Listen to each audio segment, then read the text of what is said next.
Hello, welcome to my channel. ఇంట్లోనే ఉగ్గు ఎలా తయారు చేయాలో ఈ వీడియోలో చూద్దాం. స్కిప్ చేయకుండా చివరి వరకు చూడండి. అన్ని రకములైన పప్పులు, రైస్తో హోమ్ మేడ్ ఉగ్గు తయారు చేసి పెడితే పిల్లలకు చాలా ఆరోగ్యకరమైనది. 6 నుంచి 12 నెలల పిల్లలకి ఉగ్గు తయారీ విధానం చూద్దాము. దానికి ముందుగా 1 గ్లాసు బియ్యం, కందిపప్పు గ్లాసుడు, టీ గ్లాసులో కొంచెం తక్కువ, టీ గ్లాస్ నిండా వేయొచ్చు. చిన్నపిల్లలు కాబట్టి ఒక 2 స్పూన్ తక్కువగా కందిపప్పు, ఉద్దిపప్పు, పొట్టు పెసరపప్పు, శనగబేడలు 1.5 స్పూన్ అట్లా వేసుకుంటున్నాను. దీంట్లోనే టేస్ట్ అంతా ఉండేది. వేడిని తగ్గించేదానికి పెసరపప్పు బాగా టేస్ట్గా ఉంటుంది. బాదం పప్పు, క్యాజు 10 పప్పులు. పప్పు దినుసులంతా 2 సార్లు శుభ్రంగా బాగా కడుక్కొని క్లాత్ మీద వేసుకోవాలి. ఇప్పుడు దీన్ని ఒక క్లాత్ మీద వేసి 1 గంట సేపు బాగా ఆరనివ్వాలి.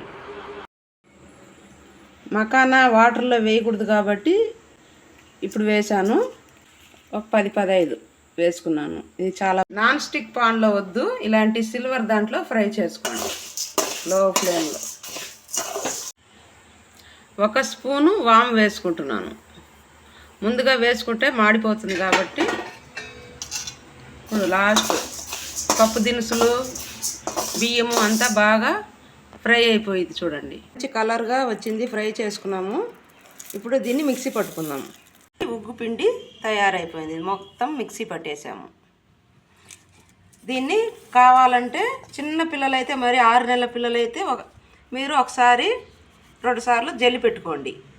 మా పాప 8 మంత్స్ పాప, అందువల్ల మేము ఇలాగే తినిపించేస్తాము. ఇది మెత్తగా పౌడర్ అయిపోయింది. చూడండి, బాగా మెత్తగా మిక్సీ పట్టేస్తాము. ఇంకా అవసరం లేదు. 12 మంత్స్ బేబీ వరకు ఈ పిండి తినిపించవచ్చు. ప్లాస్టిక్ డబ్బాలో స్టోర్ చేసి పెట్టొద్దు. స్టీల్ డబ్బాలో, గాజు డబ్బాలో, అలాంటి వాటిలో స్టోర్ చేసి పెట్టుకోండి. చిన్న బేబీస్ కదా. దీని మంచి సువాసనగా ఉందండి. పిల్లలకి మంచి ఆరోగ్యకరమైన ఫుడ్. దీంట్లో వాము వేసాము కదండి, దీనివల్ల పిల్లలకు అరుగుదల బాగుంటుంది. ఇది పిండి తినడం వల్ల కూడా బాగా అరిగిపోతుంది. మనం బయట నుంచి తెచ్చిపెట్టే నష్టం కన్నా ఇంట్లోనే తయారు చేసి పెట్టే ఈ ఉగ్గు పిల్లలకు చాలా హెల్తీగా ఉంటారు.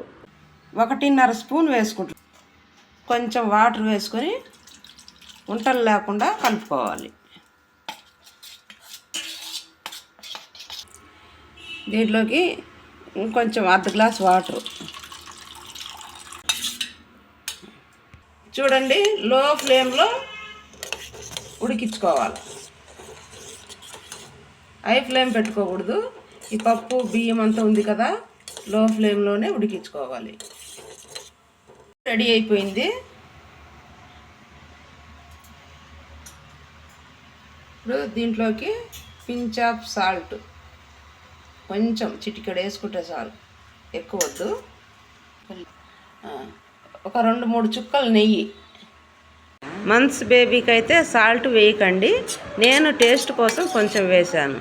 మంత్స్ బేబీకి 3-4 డ్రాప్స్ నెయ్యి వేసుకోండి. పెద్ద పిల్లలకైతే స్మెల్ పట్టడం లేదంటే వేయకండి. ఈ వీడియో నచ్చితే లైక్ చేయండి, మీ ఫ్రెండ్స్కి షేర్ చేయండి.